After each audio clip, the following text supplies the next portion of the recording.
بسم اللہ الرحمن الرحیم. ایسے دو حروف کا بیان آپ کے سامنے آ رہا ہے جن میں ہونٹوں کو گول کرنے سے ادا ہوتے ہیں. جتنے بھی 29 حروف ہیں، 29 حروف میں سے صرف 2 حروف میں ہونٹوں کو گول کریں گے. باقی جتنے حروف ہیں 27، ان میں ہم ہونٹوں کو بالکل گول نہیں کریں گے. ہونٹوں کو ہلائیں گے اوپر نیچے کی طرف، ملائیں گے، لیکن ہم گول نہیں کریں گے. الف مثلا ہونٹوں کو بالکل گول نہیں کر رہے. اینڈ والا حرف یا ہونٹوں کو اوپر اٹھا رہے ہیں لیکن گول نہیں کر رہے.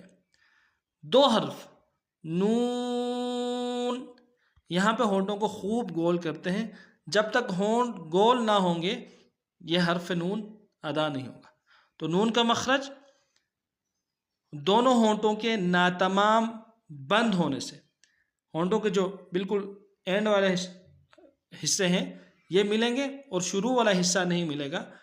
ناتمام بند کرنے سے یہ حرف ادا ہوگا. اور دوسرا واو، اس کا مخرج بھی یہی ہے کہ دونوں ہونٹوں کو ناتمام بند کرنے سے ادا ہوگا.